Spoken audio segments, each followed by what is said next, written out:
اور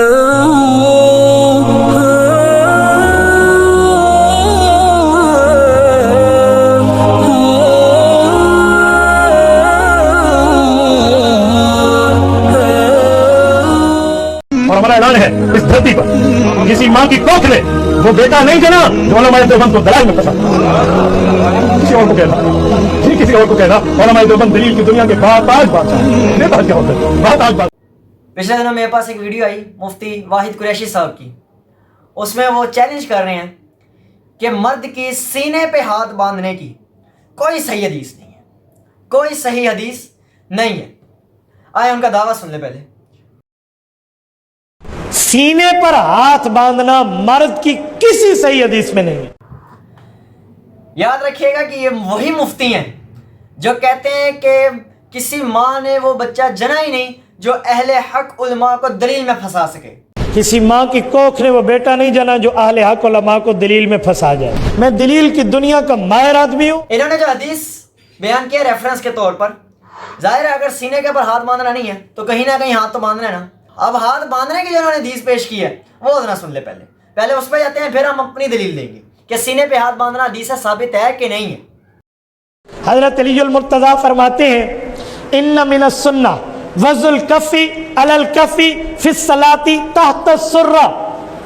فرمایا سنت رسول اللہ کی یہ ہے نماز میں دایاں ہاتھ اوپر بایاں ہاتھ نیچے اور ان دونوں کو تحت السرہ ناف کے نیچے رکھو. مولا علی علیہ السلام سے جنہوں نے حدیث پیش کی ہے سنن ابی داؤد کی، تو اس کے اندر مولا علی علیہ السلام ناف کے نیچے ہاتھ باندھ رہے ہیں، ٹھیک ہے، لیکن حدیث صحیح بھی ہونی چاہیے. باقی یہ حنفی ہیں، ان کے نزدیک صحیح اور ضعیف کا اتنا کوئی خاص کنسیپٹ نہیں. ان کے نزدیک حدیث ہونی چاہیے، چاہے صحیح ہو چاہے ضعیف ہو. ان کو اتنا زیادہ فرق نہیں پڑتا. اور ویسے بھی خود کہہ رہے ہیں کہ حدیث صحیح ہے تو اس کی سند صحیح ثابت کریں گے. اس سند کے اندر، اس حدیث کے اندر عبد الرحمن بن اسحاق یہ متروک راوی ہے، یہ حدیث ضعیف ہے. اس سے اگلی حدیث آپ دیکھیں گے تو اس میں امام ترمذی خود فرما رہے ہیں، امام ابو داؤد، کہ یہ حدیث قوی نہیں ہے. اور اگلے دعوے کے اوپر ان کے آتے ہیں کہ انہوں نے کہا کہ مرد کی سینے کے اوپر ہاتھ باندھنا کسی صحیح حدیث کے اندر نہیں ہے.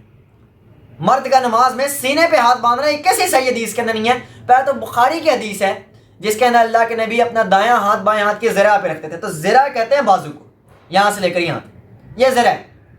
تو اس پہ جب آپ نے ہاتھ رکھا تو آٹومیٹیکلی ناف سے اوپر آ جائے گا. آپ چاہے جتنی مرضی کوشش کر لو آپ ناف تک نہیں لے کے جا سکتے. نماز سکون کا نام ہے نا، آپ ناف تک لے جاؤ گے آپ کا سکون خراب ہو جائے گا. تو اس کی انہوں نے دلیل دی کہ ناف پہ ہاتھ اس لیے باندھا جاتا ہے تاکہ اپنی شہوت کو کنٹرول کیا جا سکے. ہاتھ کیوں باندھے جاتے ہیں؟ ہاتھ باندھنے کا دراصل مطلب ہے اپنی شہوت کو کنٹرول کرنا. مرد کی شہوت ناف کے نیچے ہے تو اسے کنٹرول کرنے کے لیے وہ یہی ہاتھ باندھ لیتے ہیں. باقی انہوں نے جو اپنا چیلنج دیا تھا کہ کسی صحیح حدیث کے اندر یہ نہیں ہے کہ مرد سینے کے اوپر ہاتھ باندھے. اسی کتاب کے اندر سنن ابی داؤد کے اندر اس کے اندر 2 حدیث سے آپ آگے چلے جائیں. بس مفتی صاحب زیادہ محنت نہیں کرنی، تھوڑا سا بس آگے چلے جائیں تو آپ کو پتہ چل جائے گا کہ رسول اللہ صلی اللہ علیہ وآلہ وسلم اپنا دایاں ہاتھ بائیں ہاتھ پر رکھتے تھے، پھر ان کو سینے پہ باندھا کرتے تھے اور یہ آپ کی نماز ہوتی تھی. اور یہ حدیث صحیح ہے. اس کو اب آپ ضعیف ثابت کریں. آپ نے کہا کہ کسی صحیح حدیث کے اندر نہیں ہے، صحیح حدیث پیش کر دی. آپ نے جو حدیث پیش کی تھی وہ ضعیف ہے. آپ اب اس حدیث کو اگر کوئی بھی حنفی ضعیف ثابت کر سکے تو کر دے. میں تیار ہوں ہر وقت سینے کے اوپر ہاتھ باندھنے کے لیے. آپ یہ حدیثیں جو میں نے ضعیف کہی ہیں ان کو صحیح کر دیں، اور جو صحیح کہی ہیں میں نے ابو داؤد کی ایک ہی کتاب سے تھوڑا صحیح فرق ہے. 2 حدیث سے پہلے ایک ضعیف حدیث ہے جس کے اندر آ رہا ہے کہ رسول اللہ ناف کے نیچے ہاتھ باندھا کرتے تھے. اس کے اندر عبد الرحمن بن اسحاق کوفی یہ متروک راوی ہے. امام ترمذی نے، امام ابو داؤد نے خود یہ بات لکھی ہے. یہ جو انہوں نے حدیث پیش کی اس سے بالکل اگلی حدیث دیکھیں، اس میں امام ابو داؤد رحمۃ اللہ علیہ نے خود فرمایا کہ یہ قوی نہیں ہے بات. اس سے آگے چلے جائیں، اس میں فرمایا کہ امام ابو داؤد فرماتے ہیں کہ میں نے احمد بن حنبل کو سنا کہ وہ عبد الرحمن بن اسحاق کوفی کو ضعیف قرار دے رہے تھے. اب بتائیں آپ، یہ تھوڑا سا نیچے تھوڑے سے محنت مفتی صاحب اور کر لیتے. اپنے دورے حدیث میں 1 سال کے دورے میں جو آپ نے حدیثوں کی کتابیں ساری پڑھنی ہوتی ہیں نا، اس میں تھوڑی سی محنت اور کر لیتے. صرف اس کے اگلی حدیث ہی جو آپ نے پیش کی، اس کے 2 حدیث سے بعد سینے پہ ہاتھ باندھنے والی صحیح حدیث موجود ہے. اب اس کے اندر بتائیں یہ سند کیسے کمزور ہے؟ چیلنج ہے. میں چیلنج دیتا ہوں آپ کو کہ مجھے بتائیں کہ اس کے اندر کہاں ضعیف ہے، یہ حدیث کہاں سے ضعیف ہے. بخاری کے حدیث کے اندر آگے ذرا کے اوپر ہاتھ باندھے تھے، اس کو بتائیں کہ ذرا کے اوپر ہاتھ جب باندھا تو اس کو ناف کے تک کیسے لے کر جائیں گے. ٹھیک ہے نا؟ تو بہرحال یہ وہی ہیں جن کے نزدیک صحیح حدیث ہوتی ہے، چاہے ضعیف ہو چاہے صحیح ہو. حنفی حدیث ہوتی ہے، چاہے صحیح ہو چاہے ضعیف ہو، وہ اتنا اس کے اندر فرق نہیں کرتے. ویسے ہی بات کرتے ہیں صرف کہ فضائل میں ضعیف لی جا سکتے ہیں، لیکن یہ فضائل میں صرف ضعیف نہیں لیتے.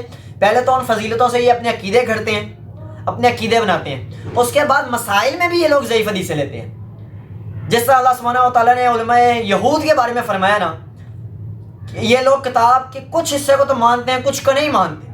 وہی انہوں نے کام کیا کہ ایک حدیث کو مان لیا اور 2 حدیث سے بعد جو ہے اس کی صرف 2 حدیث سے آگے ایک حدیث موجود ہے صحیح، اس کو نہیں مانا. اور پھر چیلنج دے دیا کہ جی مرد کا سینے پہ ہاتھ باندھنا کسی صحیح حدیث کے اندر ہے ہی نہیں.